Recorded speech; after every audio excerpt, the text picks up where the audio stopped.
점수 잡는 hackers. Hey everyone, so today we're going to look at the first two passages of test 1. Now, for today, we're going to do a full review of the two passages and learn about dystopian literature as well as how to read research articles. So some of the points will be reiterated from our previous class, but I'm only doing that because they are that much important. So pay attention. Now, the first passage, let's look at the questions. For literary passages, questions are more important actually. Why? Because students have a hard time with these types of passages. It is better to learn from the questions before you jump straight in.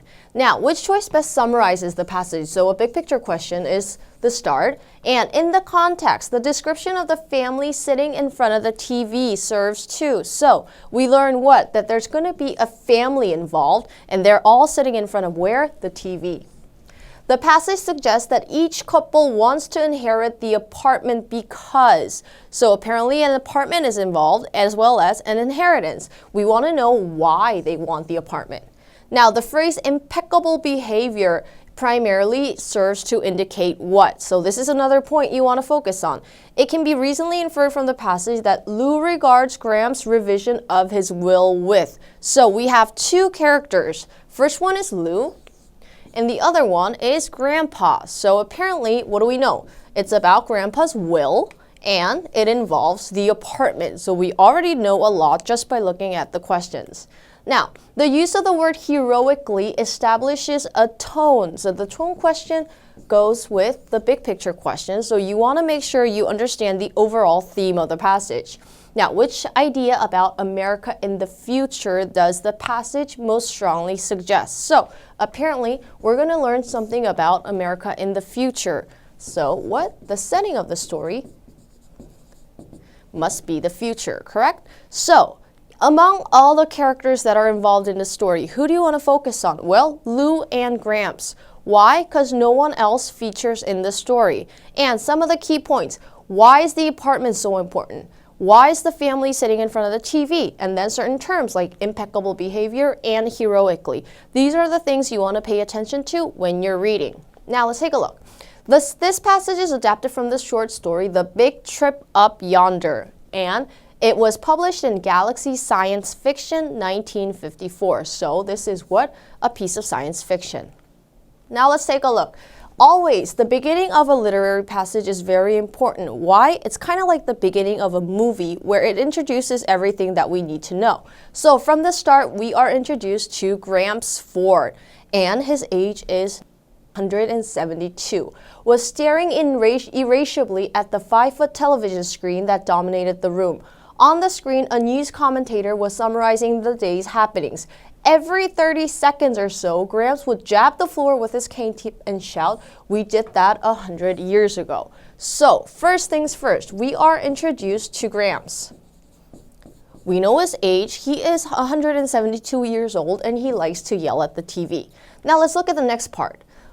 Emerald and Lou. So we're going to read here. Why? Because Lou features in one of our questions. Coming in from the balcony where they had been seeking that 2185 AD, rarity, privacy, were obliged to take seats in the back row behind Lou's father, mother, brother, sister-in-law, and all these family members. And of course, Gramps, who was in front of everybody. Now, I've noted here question number 2. Why? Because if you remember, one of the questions asked about this scene right here, all the family members gathering in front of the TV. So this is where we are going to look at when we are solving question number 2. "Silence!" cried Gramps. "Next one that makes a sound while the TV's on will find himself cut off without $1. So this is where we start talking about the will or the inheritance that the questions were asking about. And then we move on and say, Lou whispered to Emerald, "We said that 100 years ago." So we moved on to this part here while skimming all the rest because, again, this is an important character. And why is he important? In an SAT, a character is important because of course, the questions. So here, Lou whispers something. We said that 100 years ago. And this is what? He is imitating his Gramps.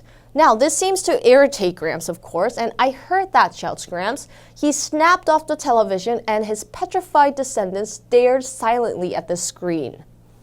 I didn't mean anything by it, sir, said Lou, and he is aged 103. Now, get me my will. You know where it is. Fetch, boy. Graham snapped his scarred fingers sharply. Lou nodded dully and found himself going down the hall to Graham's room, the only private room in the Ford apartment. So, I've underlined this part here because it features Lou as well as why. One of the questions asked us about Lou's attitude towards Graham cutting him off from the will. So, this should be an important part later on. 6 mattresses and 4 sleeping bags were dispersed in the hallway and living room, and the daybed in the living room accommodated the 11th couple, the favorites of the moment. So, why does it say question number 6? Because it talks about the apartment. One of the questions was why do people want the apartment so much? So this must be important, correct? So we're going to make a note here and then come back later on.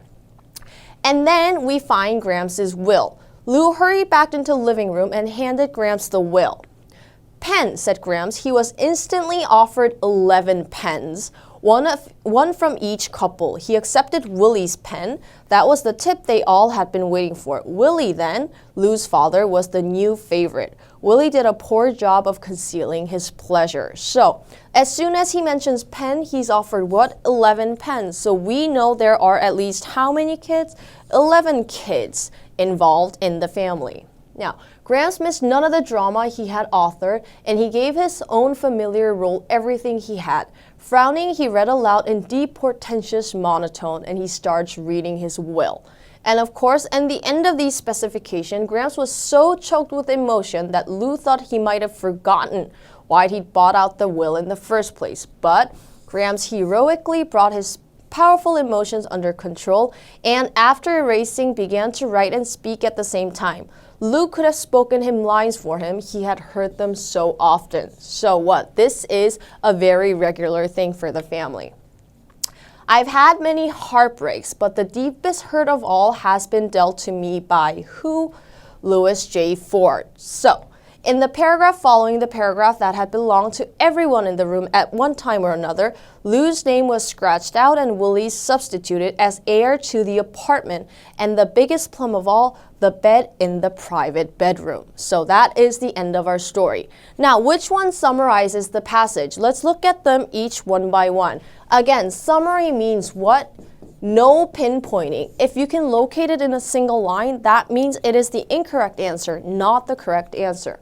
An old man gathers his descendants around the television to watch a report about a child born in the hospital. Again, this was in the article, but it was what? It was just the minor point. What are we trying to talk about? The big trip yonder. When Grams goes on the big trip, who is going to inherit the apartment? That was the big issue, not the child born in the hospital.